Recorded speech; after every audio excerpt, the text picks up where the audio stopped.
Aziz bacılar, kardeşler, elimizde, obamızda bu günler büyük tenteneyle qeyd olunur. Halkımızın en aziz bayramı, həmişə yolun gözlediğimiz, büyük coşkuyla qeyd ettiğimiz bayram günleri, Novruz günleri yetişildi. Bu bayram münasebetiyle her birinizi tebrik ederim. Evlerinize sevinç, ailelerinize hoş günler, bolluğunuzu bereket arzu ederim.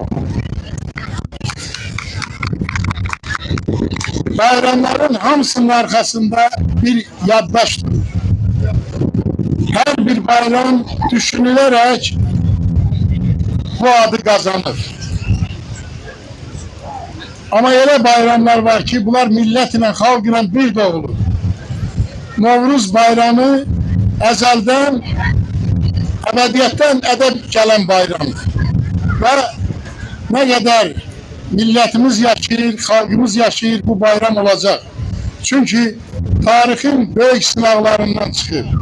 Büyük keşmekeşlerden geçir. Kuruluşlar değişir. Cemiyetlerin idare formaları değişir. Ama öyle adetler, enaneler var ki onlar milletin geniyle, kanıyla, varlığıyla bağlı olduğu için değişmiyor. Novruz bayramı məhz belə bayramlardandır. Çünkü xeyirxahlığa, dostluğa, düzlüğe, sevgiye, hayata, varlığa, insanların birbirinin samimiyetine söykenen, onu özünde ihtiva eden bayramdır. Bizim halkımız məhz bu keyfiyetlere layık olduğu için, bu keyfiyetlerin sahibi olduğu için bu bayramı həmişə aziz tuturlar. Öten Novruz'dan bu güne kadar rayonumuzda emin-amanlı olun. Kuruculuk işleri devam edir. Şehirimizi xeyli abadlaştırmışız. Kentlerimizde sosyal problemler hallolunur. Rayonumuzda iktisadi inkişaf temin olunur. Adamların, işleyen insanların pul gelirleri artır. Bunlar hamısı rəqəmlərdə öz əksini tapıb, müntəzəm olaraq sakinlərimiz bununla məlumatlıdırlar. Ötən bayramdan sonra inşasına başlanılan ilk 9 mərtəbəli yaşayış binasının, kommunal binanın tikintisi devam edir. İki yerde 7 mərtəbəli, her birinde 60 aile yaşayacak 2 kommunal mənzil tikilir rayonun merkezinde. İl ərzində 70'ten çok ferdi ev tikilib. 460 yeni aile kurulur. Yeni ocaq, yeni ev, bunlar elə Novruz'un atributlarındandır. Ben bu yeni kurulan evlere hoş günler arzulayıram. Eğer bir aile kurulursa, yeni eve nefes gelir.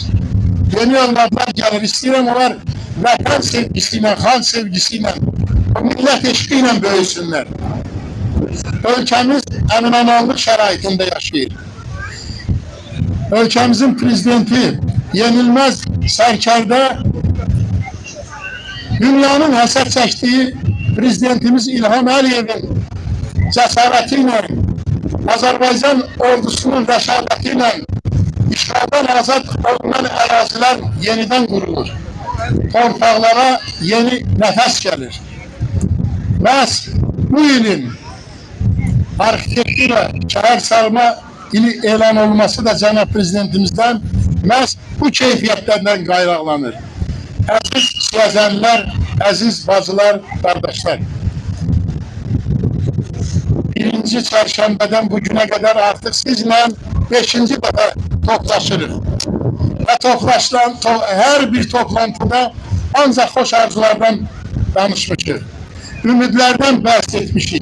Geleceği için birbirimize arzularımızı bildirmişiz. Tekrar bütün arzularımız Çin olsun, evlerimizde sevinç olsun, hoş günler olsun. Aziz siyasətlər, qeyd ettiğim kimi bu şehir salma arxitektura ilidir. Onun bizim için, siyazenler için ilk gösterisi, yadda kalan, ebedi yaşayacak bir gösterisi karşısında toplaştığımız bu abide ve bu meydandır. Büyük Azerbaycan yazısı, edebiyat şunas,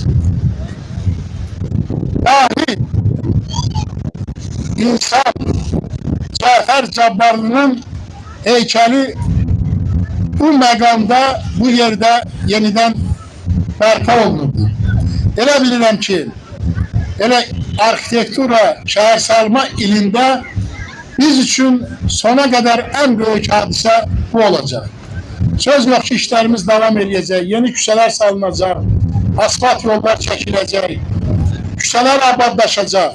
Ama zirvede məhz bak bugünkü açılışına, təntənəsinə bu bayram günündə toplaşdığımız bu hadise kalacak. Cafer Cabbarlı mütefekkirdir, dahi şəxsiyyətdir. Dahiler beşeriyete məxsus olan, Allah tarafından sevilerek yaradılan fövqəlbəşərlərdir.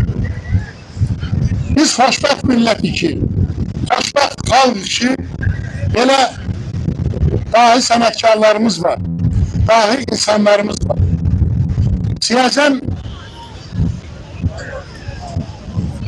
bölgede olan rayon mərkəzləriyle belki de ölkədə farklı bir şəhərdir ki, bu şəhərdə 5 dahi sərkərdənin şəxsiyyətin bəşəri dəyərləri öz həyatında yaşamış və bugün cəmiyyətdə daim araşdırılan, diqqətli olan nəhəng insanların heykəlinə ev sahibliyi eləyir. Şəhərimizdə bunu öndər müstəqil Azərbaycan dövlətinin qurucusu Heydər Əliyevin, böyük mütəfəkkir Cafer Cabbarlı'nın, şəhid şairimiz Mikail Müşfiqin, dahi Nizaminin ve büyük siyasi xadim Nərimanovun ayaküstü heykelleri var. Hele nəzərə alsaq ki, son illerde de bir sıra müasir abideler yaratmışdır. Dəmir Yumruq abidesi, vətənpərvərlik seyrəngahı, kiçik parklar, şəhidlərin xatirəsində bulaqlar, şəhidlər xiyabanı, bütün bunlar da şəhərin möhtəşəm abidələridirlər. Abidələr, heykəllər şəhərin göstəricisidir, şəhərin atributlarındandır. Təkcə bu görkəmli şəxsiyyətlərin, necə deyərlər, o daşlaşmış sürətinin göstəricisi deyil, eyni zamanda o sənətkarlara hörmətin və eyni zamanda o şəhərin yaşayış yerinin ehtişamının nümunəsidir. Elə bilirəm ki, bu cəhətdən siyazənlilər qürurludur, bu heykəlləri də, o şəxsiyyətləri də, o heykəllərin özlərinə məkan elədikləri o yerləri də daim böyük sevgi ilə yad eləyib, əziz tutacaqlar və daim məhəbbətlə anıb o şəxslərin hörmətini uca tutacaqlar. Cafer Cabbarlı'nın Azərbaycanda ilk büstü 1959-cu ildə Bakı şəhərində 6-cı mikrorayonda qoyulub. İlk ayaküstü abidəsi isə 1972-ci ildə Siyazən şəhərində qoyulub. Dahilərin, böyük şəxsiyyətlərin qismətinə sağlıqlarında sərkərdərlik, ruhlarının da didərginliyi kimi son dərəcə üzücü bir qismət də düşüb. Cafer Cabbarlı da sağlığında o yaşadığı illərdə həyatı heç tərəfən olmayıb. Cismi, vücudu dağınıq olub. O vaxt həbs olunub. Həyatı təhlükələrlə üz-üzə qalıb. Təqib olunur. Ölümündən sonra əlbəttə elə biləm ki, onun ruhu da bugün axtarışdadır. Sevənlərinin diqqətindədir. Yurdun axtarışındadır. İnsanların ürəyindədir. Ama ürəkdə olanların bax bu cür görüntülənməsi də elə bilən bizim millətin, cəmaatımızın, Azərbaycanlıların qədir bilənliyinin nümunəsidir. 1970-ci ildə Cəlal Qaryağdı'nın müəllifliyi ilə bu heykəl Siyəzənə gətirilib və şəhərin mərkəzi parkında qoyulub. Burada qəribə bir mistik elementi də diqqətinizə çatdırmaq istəyirəm. Cəfər Cabbarlı hər səmadan biz əl uzatsaq, əlimiz yetəcək qədər yaxında Qızı kəndində Kafasına taka bilse söyleyemem, özüm arada bir şey. Onun əvvəl heykəlinin olduğu yerdən və ikinci dəfə köçürüldüyü yerdən Qızı görünmürdü. Ama bugün bu durduğumuz bu nöqtədən biz üzü Qızıya durmuşuq.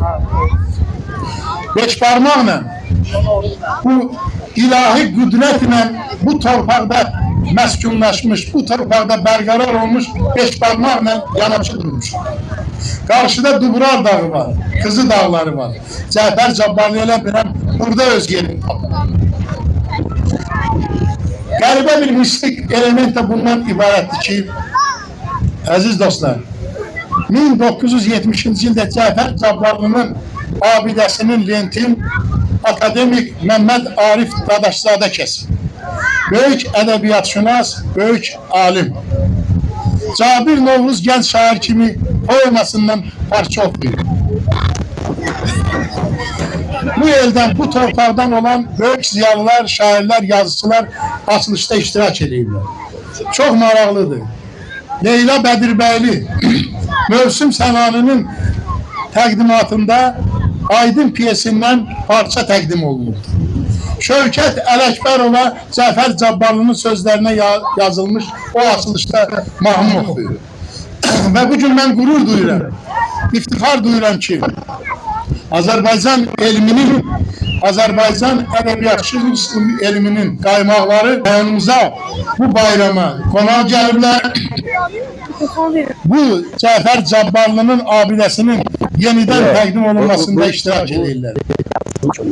Azərbaycan Milli Elmlər Akademiyasının prezidenti akademik İsa Həbibbəyli, Filologiya Elmlər Doktoru Elnara Akimova, Filologiya Elmlər Doktoru Asif Rüstəmli, Milli Məclisin üzvləri Hikmət müəllim,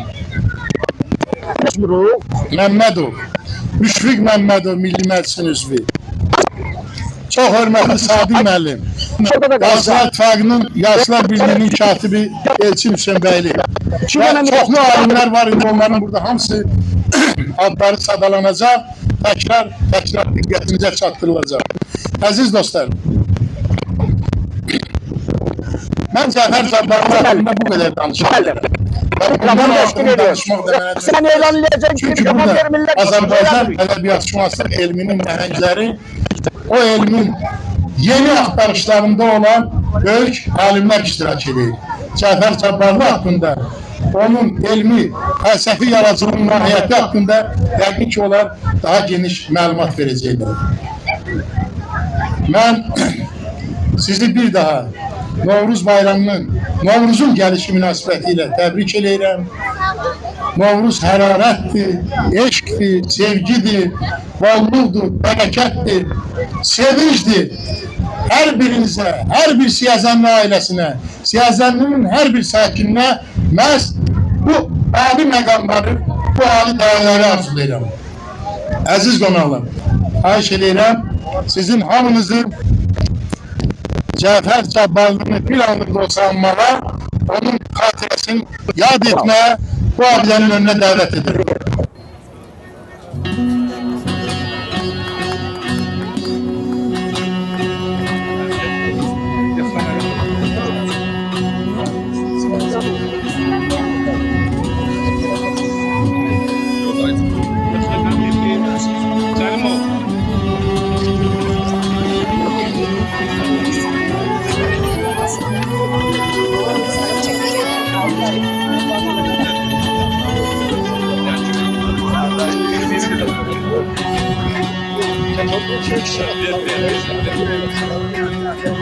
Güneş dağlar aşıp sönmeyeydi, gerek beni dövmüş talihim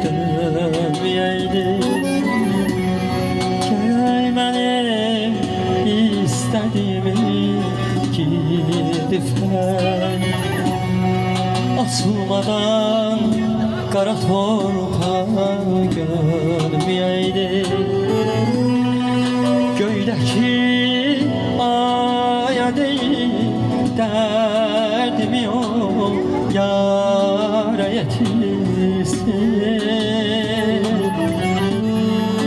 Yüreğim kara düşür yarana bir çare yetirsin. Göydeki aya değil derdimi o yara yetirsin. Yüreğim derde düşüp yarlara bir çare yetirsin. Yüreğim derde düşüp yar mənə bir çare yetirsin.